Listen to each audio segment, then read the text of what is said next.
हरे कृष्णा। ओम नमो भगवते वासुदेवाय। प्रिय श्रोताओं, आज 6 जुलाई 2026 सोमवार का पावन दिन है। आज आषाढ़ मास कृष्ण पक्ष की षष्ठी तिथि दोपहर 1:51 तक रहेगी। इसके बाद सप्तमी तिथि प्रारंभ हो जाएगी। आज पूर्वा भाद्र नक्षत्र शाम 6:10 तक रहेगा। इसके बाद उत्तरा भाद्रपद नक्षत्र प्रारंभ होगा। आज सौभाग्य योग शाम 3:53 तक है। इसके बाद शोभन योग रहेगा। आज का राहु काल प्रातः 7:13 से 8:56 तक रहेगा। इस समय शुभ कार्यों से बचें। आज सोमवार के दिन भगवान शिव जी का जलाभिषेक करें, बेलपत्र अर्पित करें और श्रद्धा पूर्वक ओम नमः शिवाय मंत्र का जाप करें। इससे भगवान भोलेनाथ की विशेष कृपा रहती है। अब आइए आषाढ़ मास महात्म्य के सप्तम अध्याय की दिव्य और पावन कथा का श्रवण करते हैं। प्रिय श्रोताओं, देवऋषि नारद ब्रह्मा जी से पूछ रहे हैं, जिसके उत्तर में श्री ब्रह्मा जी उन्हें बताते हैं कि नारद उसके बाद विश्व विख्यात जनस्थान नामक तीर्थ है, जिसका विस्तार 4 योजन का है। वह स्मरण मात्र से मनुष्यों को मुक्ति दिलाने वाला है। पूर्व काल की बात है। वयवस्तु मनु के वंश में जनक नाम से प्रसिद्ध एक राजा हुए। उन्होंने वरुण की पुत्री गुणारवा के साथ विवाह किया। गुणारवा धर्म, अर्थ, काम और मोक्ष की सिद्धि करने वाली थी। जनक में भी यही गुण थे। अतः राजा को अपने गुणों के अनुरूप सुयोग्य पत्नी मिली। विप्रवर याज्ञवल्क्य के राजा जनक के पुरोहित थे। एक दिन राजा ने अपने पुरोहित से पूछा, द्विज श्रेष्ठ, बड़े बड़े मुनियों ने यह निर्णय किया है कि भोग और मोक्ष दोनों श्रेष्ठ हैं। अंतर बस इतना ही है कि भोग अंत में विरस हो जाता है और मुक्ति नित्य एवं निर्विकार है। अतः भोग से भी मुक्ति को ही श्रेष्ठ माना गया है।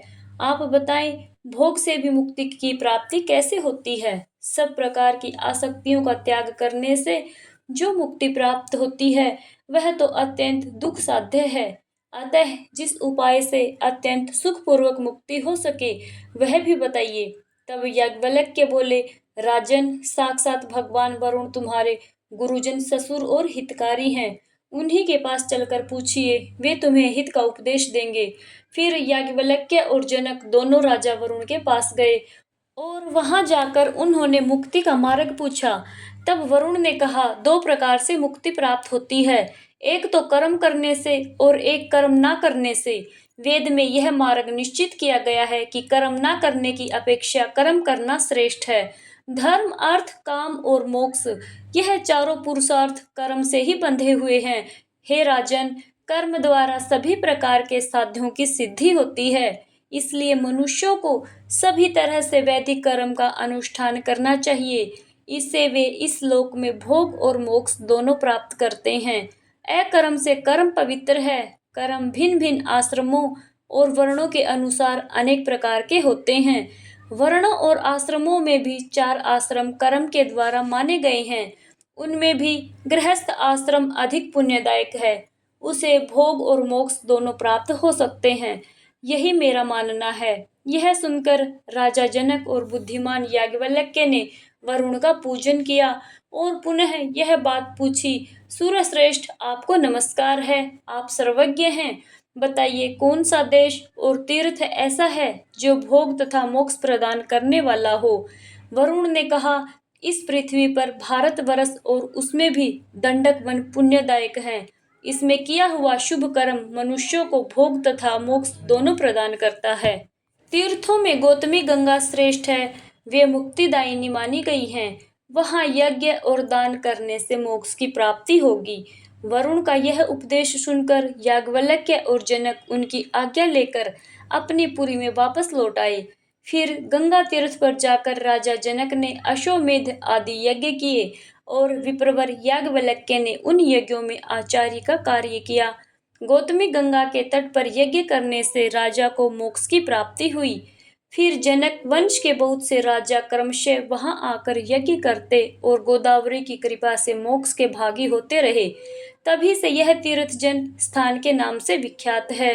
जनकों का यज्ञ स्थान होने से उसका नाम जन स्थान पड़ गया। वहाँ स्नान, दान और पितरों का तर्पण करने से तथा उस तीर्थ का चिंतन करने, वहाँ जाने और भक्ति पूर्वक उसका दर्शन करने से मनुष्य सभी अभिलक्षित वस्तुओं को पाता है और मोक्ष का भागीदार होता है। अरुणा और वरुणा नाम की दो परम पवित्र नदियां हैं। उन दोनों का गोदावरी में संगम हुआ है, जो बहुत ही पवित्र तीर्थ है। उसकी उत्पत्ति की कथा सभी पापों का नाश करने वाली है। उसे बताता हूँ, कृपया ध्यान पूर्वक सुनिए। महर्षि कश्यप के ज्येष्ठ पुत्र आदित्य अर्थात सूर्य समस्त लोकों में विख्यात हैं। वे लोकों के नेत्र हैं। उनकी किरणें अत्यंत दुस्सहनीय हैं। भगवान सूर्य के रथ में 7 घोड़े जुड़े हुए हैं। भगवान सूर्य संपूर्ण लोकों द्वारा पूजित हैं। उनकी पत्नी का नाम उषा है। उषा विश्वकर्मा की पुत्री और त्रिभुवन की अद्वितीय सुंदरी हैं। उसे अपने स्वामी के तीव्र ताप का सहन नहीं हो पाता था। वह सदा इसी चिंता में पड़ी रहती कि मुझे क्या करना चाहिए। उषा के 2 बुद्धिमान पुत्र थे, वैवस्वत मनु और यम। एक कन्या भी थी, जो परम पवित्र यमुना नदी के रूप में विख्यात हुई। एक दिन उषा ने अपने ही समान रूप वाली अपनी छाया उत्पन्न की और उससे कहा, तू मेरी ही जैसी होकर मेरी आज्ञा से पति की सेवा तथा मेरे पुत्रों का पालन कर। मैं जब तक लौट कर न आऊं तब तक तुम ही पति की प्रेयसी बनकर रहो। यह रहस्य किसी को मत बताना, मेरी संतानों पर भी यह भेद प्रकट न हो पाए। छाया ने बहुत अच्छा कहकर उषा की आज्ञा स्वीकार कर ली और उषा अपने घर से निकल गई। उसने तपस्या करने के लिए उत्तर कुरु नामक देश को प्रस्थान किया। वहां पहुंचकर उसने घोड़ी का रूप धारण करके बड़ी कठिन तपस्या प्रारंभ कर दी। जब सूर्यदेव को इस बात का पता चला, तब वे भी घोड़े का रूप धारण करके उसके पास गए। पतिव्रता उषा पर पुरुष की आशंका से भागकर भारतवर्ष में गौतमी के तट पर आई। वहां उसका पति के साथ समागम हुआ, जिससे अश्विनी कुमारों की उत्पत्ति हुई। वह स्थान अश्वतीर्थ, भानु तीर्थ और पंचवटी नाम से विख्यात हुआ है। तापी और यमुना दोनों सूर्य की कन्याएं थी। वे गौतमी तट पर अपने पिता से मिलने के लिए अरुणा वरुणा नामक नदियों के रूप में आई थी। उन दोनों का जहाँ गंगा में संगम हुआ है, वह बहुत उत्तम तीर्थ है। उसमें भिन्न भिन्न देवताओं और तीर्थों का पृथक पृथक समागम हुआ है। उक्त संगम में 27,000 तीर्थों का समुदाय है। वहाँ किया हुआ स्नान और दान अक्षय पुण्य प्रदान करने वाला है। नारद उस तीर्थ के स्मरण, कीर्तन और श्रवण से भी मनुष्य सभी पापों से मुक्त होकर धर्मवान और सुखी हो जाता है। श्री ब्रह्मा जी कहते हैं, नारद गारुण नामक तीर्थ सभी विघ्नों की शांति करने वाला है। उसके प्रभाव का भी वर्णन करता हूँ, कृपया ध्यान पूर्वक सुनिए। शेष नाग के एक महाबली पुत्र था, जो मणि नाग के नाम से प्रसिद्ध हुआ। उसे सदा गरुड़ का भय बना रहता था। अतः उसने अपनी भक्ति के द्वारा भगवान शंकर को संतुष्ट किया। प्रसन्न होकर भगवान महेश्वर ने कहा, नाग कोई वर मांगो। तब नाग ने कहा, प्रभु मुझे गरुड़ से अभयदान दीजिए। भगवान शिव ने कहा, तथास्तु, ऐसा ही होगा।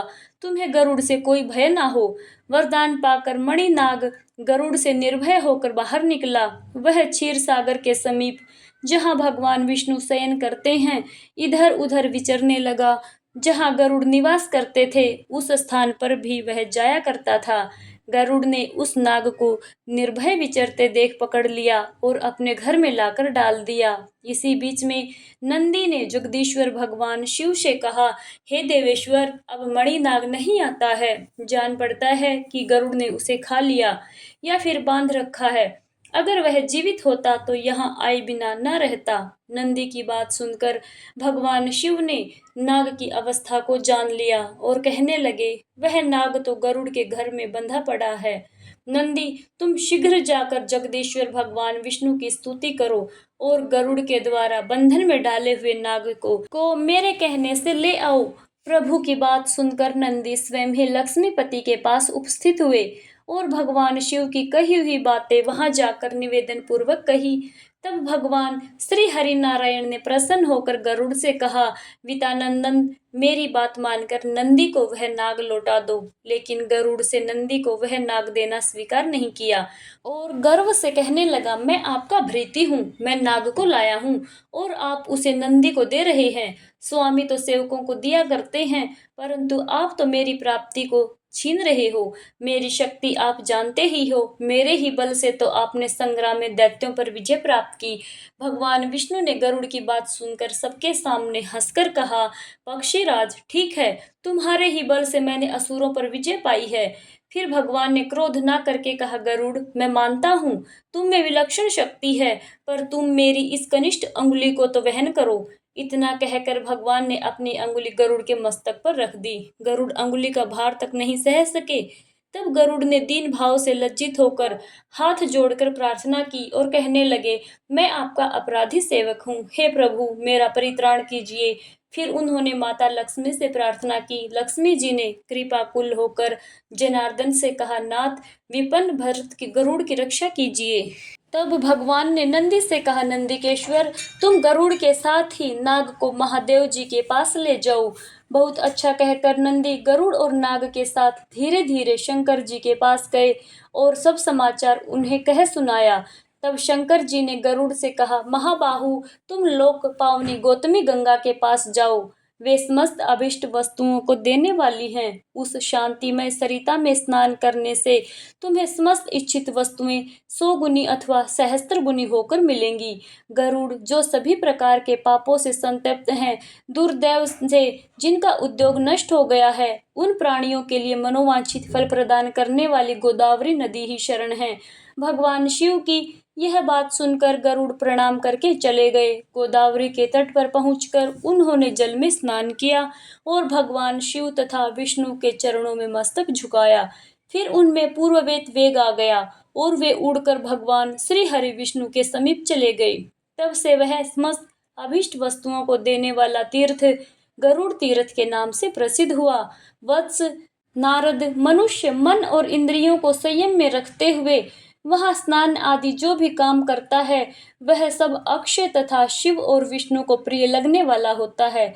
उसके आगे सभी पापों का नाश करने वाला गोवर्धन तीर्थ है। वह पितरों के लिए पुण्यजनक तथा स्मरण मात्र से पाप दूर करने वाला है। नारद, मैंने उसका प्रभाव प्रत्यक्ष देखा है। पूर्व काल में जावाली नाम से प्रसिद्ध एक किसान ब्राह्मण रहा करता था। वह दोपहर हो जाने पर भी हल से बैलों को खोलता नहीं था। उनके दोनों बगल में और पीठ पर चाबुक मारता रहता था। उसके दोनों बैल सदा आंखों से अश्रु बहाया करते थे। एक दिन कामधेनु गौ जगन माता सुरभि ने नंदी से सब हाल कहा। नंदी ने भी खिन्न होकर भगवान शंकर को सारी बात बताई। तब शंकर जी ने नंदी से कहा, तुम्हारी प्रत्येक बात सिद्ध हो जाए। महादेव जी की यह आज्ञा पाकर नंदी ने समस्त गौ जाति को अपने में समेट लिया। स्वर्ग लोक और मध्य लोक की समस्त गौएं अदृश्य हो गई। तब देवता गणों ने मेरे पास आकर कहा, भगवान, गौओं के बिना जीवन नहीं रह सकता। उस समय मैंने देवता गणों की बात सुनकर उनसे कहा कि जाओ, भगवान शंकर से याचना करो। फिर उन्होंने भगवान शंकर की स्तुति करके उनसे सब हाल कहा। महादेव जी ने भी उत्तर दिया, इस विषय में तो नंदी ही जाने। तब सभी देवतागण नंदीकेश्वर के पास जाकर बोले, हे नंदीकेश्वर, हमें जगत का उपकार करने वाले गौवें दे दीजिए। नंदी बोले, आप लोग गौ यज्ञ कीजिए, तभी दिव्य और मानस गौवें प्राप्त होंगी। फिर गौतमी गंगा के तट पर देवताओं ने गौ यज्ञ का आयोजन किया। फिर वहां से गौवें बढ़ने लगी। तभी से वह तीर्थ गोवर्धन नाम से प्रसिद्ध हुआ। वह देवताओं की प्रीति बढ़ाने वाला है। मुनिश्रेष्ठ, वहां किया हुआ केवल स्नान भी सहस्त्र गौदानों का फल देने वाला है। जय श्री कृष्णा। प्रिय श्रोताओं, आज के अध्याय में इतना ही। आगे का वृतांत सुनेंगे अध्याय 8 में। हरे कृष्णा।